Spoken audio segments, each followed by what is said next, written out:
Chapter 37. The next morning, Da'afu shook Minli awake.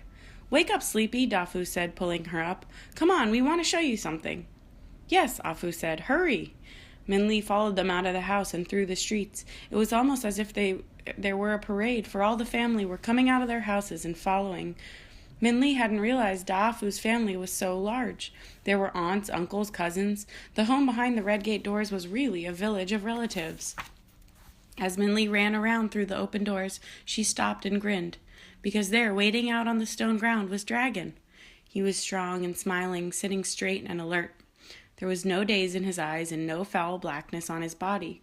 In fact, except for 4 pale raised scars on his arm, he looked exactly as he did before they met the green tiger. "You're okay," Minli said as she hugged him. "Of course," Dragon said to her, grinning with happiness. "I told you that dragons heal quickly." "Yes, they do," Aegong said from beside her. After the poison left him, his wounds healed almost immediately. Minli was so happy to see the dragon that she didn't notice the most of Da'afu's family were surrounding them in awe. "A dragon," she heard one small boy whisper. "A real one." "We told you so," Da'afu murmured to their cousin. "See?" "Unfortunately, friend dragon," Aegong said loudly so that all could hear, "you are too large for us to show you proper hospitality inside our home." "That's okay. We should leave soon anyway," Minli said, and turned to Da'afu. "If you will still show us the way to Neverending Mountain." "Of course," they grinned, and Amma said, "Yes, you should leave as soon as you can. The sooner you leave, the sooner you can return to your parents, and that would be for the best." Aegong nodded, and when he heard Amma's words, "Breakfast then," he said, "and then we will see our new friends off."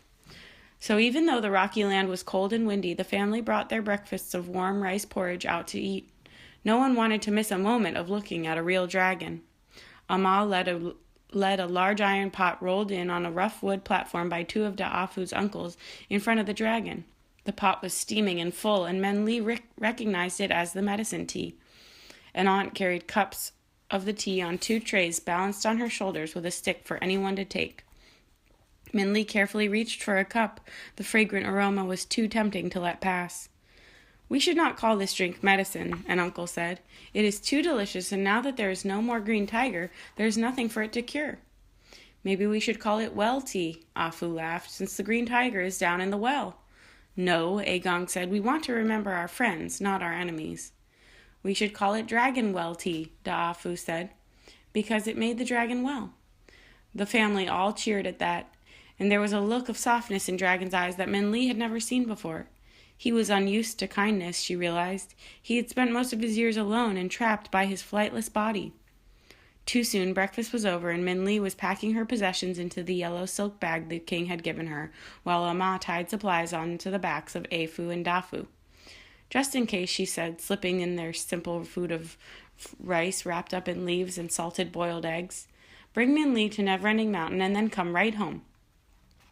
Aegong put his hands on Minli's shoulders and said, "You're a brave girl, Minli, quick and clever, but you've been away from home too long. Go as quickly as you can." Amma wrapped her arms around Minli, then brought out a warm jacket. "For you," she said. "We made it while you were sleeping. Your dress is too thin for the mountain."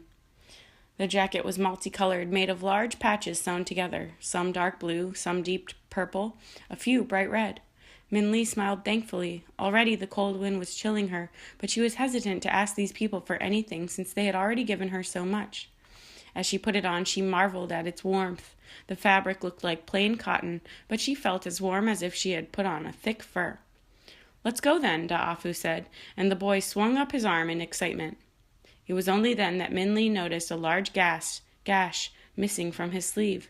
She looked at the sleeve of her new coat and the bright red patch that made it, and she gasped. "Goodbye," Da'afu's family waved.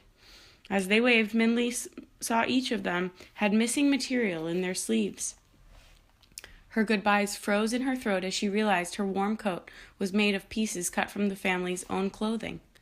"Come on," Afu said, her white hand slipping up from her notched sleeve to pull at Minli. "Hurry up." "Yes," Dragon said, "we should go so the twins can return to their village as soon as possible." Minli nodded, and as she waved a grateful goodbye to the village, a sea of ruined sleeves fluttered back at her.